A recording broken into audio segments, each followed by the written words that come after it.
கொதிக்கிற தண்ணியில் கோதுமை மாவை சேர்த்து பாருங்க, நீங்களே ஆச்சரியப்படுவீங்க.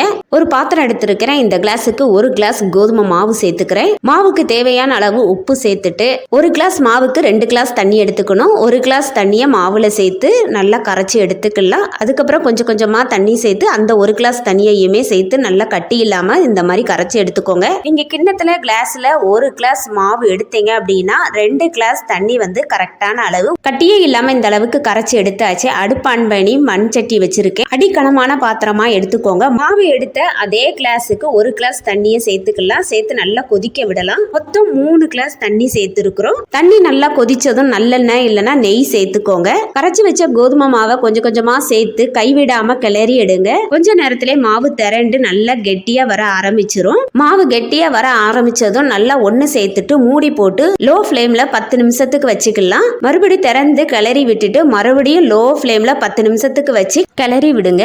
கொஞ்சமா நல்லெண்ணெய் இல்லைன்னா நெய் சேர்த்து கிளறி விடும்போது டேஸ்ட் நல்லா இருக்கும். மாவு வெந்துருச்சான்னு பார்க்க கையில தண்ணி தொட்டுட்டு மாவை தொட்டு பார்த்தீங்கன்னா கையில ஒட்டாம வரணும். மாவு நல்லா வெந்திருச்சுது. ஒரு மூடி போட்டு ஆற விட்டுறலாம். நல்லா ஆறுனதுக்கு அப்புறம் இன்னும் நல்லா கெட்டியா ஆயிரும். இப்போ உங்களுக்கு தெரிஞ்சிருக்கும், கோதுமை களி தான் செஞ்சிருக்கேன். மாவு நல்லா ஆறுனதும் ஒரு பாத்திரத்துல தண்ணியை நனைச்சிட்டு மாவு கொஞ்சமா எடுத்து போட்டு நல்லா இந்த மாதிரி குலுக்கி எடுத்தீங்கன்னா மாவு நல்லா உருண்டையா வந்துடும். தட்டில் சேர்த்துட்டு மீன் குழம்பு, கருவாட்டு குழம்பு, கத்தரிக்காய் குழம்பு, புளிக்குழம்பு வச்சு சாப்பிட்டு பாருங்க. டேஸ்ட் ரொம்ப நல்லா இருக்கும். ரொம்ப ஈஸியா கோதுமை களி செஞ்சாச்சு. நீங்களும் இந்த மாதிரி செஞ்சு பாருங்க.